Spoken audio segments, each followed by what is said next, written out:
앞으로 기술이 막 쏟아져 나올 텐데 이게 과연 우리 미래를 어떻게 만들까요? 인류에게 엄청난 선물이 될까요? 아니면 우리를 전부 파산으로 이끌까요?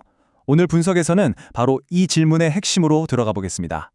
근데 이 엄청난 변화 앞에서 우리가 뭘 어떻게 해야 할까요? 세계적인 투자자 레이 달리오는 이런 말을 했어요. 금융위기처럼 거대한 사건들도 결국엔 반복되는 패턴이 있다는 거죠. 그래서 그 패턴, 일종의 템플릿을 알면 위기에 대처할 수 있다는 겁니다. 어쩌면 지금 기술이 가져오는 이 거대한 사회 변화도 마찬가지 아닐까요? 우리에게도 이 변화를 제대로 이해하고 헤쳐나갈 템플릿이 필요한 거죠. 자, 그래서 오늘 우리가 함께 떠나볼 여정은 이렇습니다. 먼저 기술이 우리에게 보여주는 두 가지 미래, 희망과 절망의 시나리오를 보고요. 그 다음엔 실제로 세상을 이롭게 하는 기술 사례들을 살펴볼 겁니다. 하지만 동전의 양면처럼 자동화가 우리에게 어떤 위협이 되는지도 냉정하게 짚어보고 여기에 우리가 어떻게 적응할 수 있을지 구체적인 전략, 그리고 마지막으론 일과 가치에 대한 생각 자체를 바꿔보는 이야기까지 나눠보겠습니다. 4차 산업혁명은요, 진짜 딱 양날의 검 같아요. 한쪽에는 인류가 오랫동안 해결하지 못했던 문제들을 단번에 해결해 줄 것 같은 눈부신 약속이 있고요. 다른 한쪽에는 우리 존재 자체를 위협할지도 모르는 아주 어두운 위험이 도사리고 있습니다.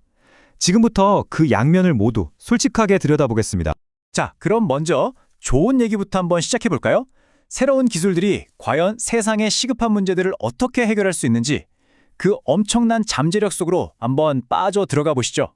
인공지능 같은 기술이 단순히 기업들 돈 버는 데만 쓰이는 게 아니라는 점이 정말 흥미로운데요. 이 표 한번 보세요.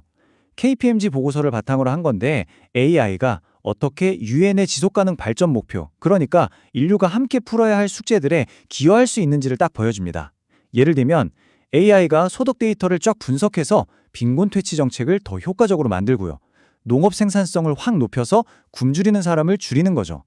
심지어 개인 맞춤형 의료로 우리 모두의 건강과 복지를 챙길 수도 있고요.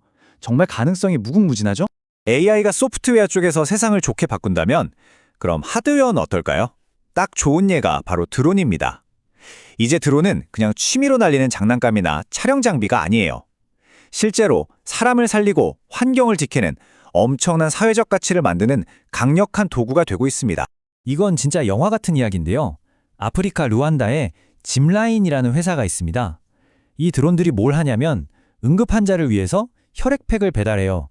도로 사정이 안 좋은 외딴 지역 병원에서 스마트폰으로 급해요, O형 혈액 보내주세요 하고 요청하면 이 드론이 혈액팩을 싣고 날아가서 병원마당에 낙하산으로 똑 떨어뜨려주는 겁니다. 버려지는 혈액은 줄이고 정말 위급한 순간에 생명을 구하는 거죠. 기술의 선한 힘이 뭔지 제대로 보여주는 사례입니다. 근데 이런 멋진 일들이 혼자 힘으로는 되기 어렵겠죠? 그래서 협력이 정말 중요합니다. 예를 들어 에너지 기업인 쉘 재단과 미국 국제개발처 USAID가 힘을 합쳐서 개발도상국의 에너지 문제를 해결하는 스타트업들을 치워주고 있어요. 이렇게 공공기관과 민간 기업이 손을 잡을 때 사회혁신의 속도는 훨씬 더 빨라질 수 있습니다. 자, 지금까지는 기술의 밝은 면을 봤는데 이제부터는 좀 분위기를 바꿔서 냉정한 현실을 들여다볼 시간입니다. 이 기술혁명이 일의 의미 자체에 던지는 아주 근본적인 도전에 대해서 말이죠. 이 질문을 우리가 꼭 던져봐야 합니다. 이렇게 발전하는 건 좋은데 과연 대가는 없을까요? 단순히 경제적인 비용 말고 우리가 인간으로서 치러야 할 비용은 대체 뭘까요? 우리는 보통 일이 그냥 돈 버는 수단이라고만 생각하기 쉽잖아요. 근데 여러 연구를 보면 일은 우리에게 그 이상의 것을 줍니다. 일은 나는 이런 사람이야 라는 정체성을 주고요. 사회에 일원이라는 인정을 받게 하죠. 또 삶의 의미와 자존감을 느끼게 하고 다른 사람들과 연결되는 통로가 되기도 합니다. 규칙적인 일상을 만들어주고 우리의 정신적, 신체적 건강까지 지켜주는 아주 중요한 역할을 하는 거예요. 그래서 이 말이 나오는 겁니다. 실직의 주된 비용은 심리전인 것이다. 이게 무슨 뜻이냐면요. 앞으로 대규모 자동화가 닥쳤을 때 진짜 무서운 건 당장 먹고 살 돈이 없어지는 경제적 빈곤이 아닐 수도 있다는 거예요.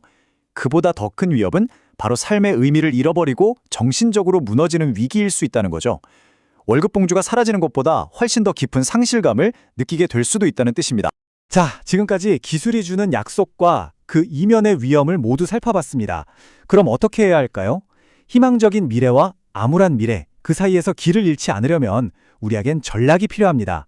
이제 이 문제를 좀 더 체계적으로 풀어볼 하나의 틀을 소개해 드릴게요. 이게 바로 우리가 앞서 얘기했던 그 템플레이트, 바로 사회 적응 프레임워크라는 겁니다. 좀 복잡해 보이죠? 근데 핵심은 아주 간단해요. 기술이 처음 개발되고 세상에 퍼지고 사용되면서 사회에 영향을 미치는 그 모든 과정에서 우리가 어느 지점에서 어떻게 개입하고 관리할 수 있는지를 보여주는 일종의 지도라고 생각하시면 됩니다. 이 프레임워크의 핵심 전략은 크게 두 가지입니다. 첫째는 역량, 수정, 개입. 이건 기술 자체를 바꾸려는 시도예요. 예를 들어 이 AI가 중요한 결정을 내릴 땐 반드시 사람이 마지막에 확인해야 해. 이런 규칙을 만드는 거죠. 둘째는 적은 개입입니다. 이건 기술의 충격에 대비해서 우리 사회 시스템을 바꾸는 거예요. 예를 들면 교육제도를 뜯어고치거나 오늘 자세히 다뤄볼 보편적 기본소득 같은 제도를 도입하는 게 여기에 속합니다.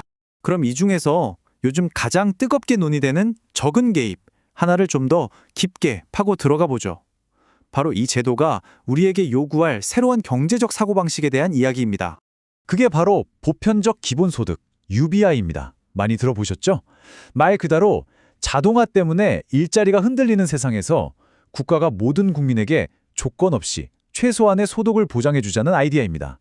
일종의 사회적 안전망을 아주 튼튼하게 깔아두자는 거죠.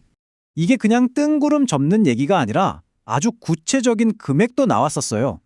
미국의 대선 주자였던 앤드류 양은 자유배당금이라는 이름으로 모든 성인에게 매달 $1,000를 주자고 제안했었죠. 우리 돈으로 하면 한 130만 원 정도 되는 꽤 큰 금액입니다.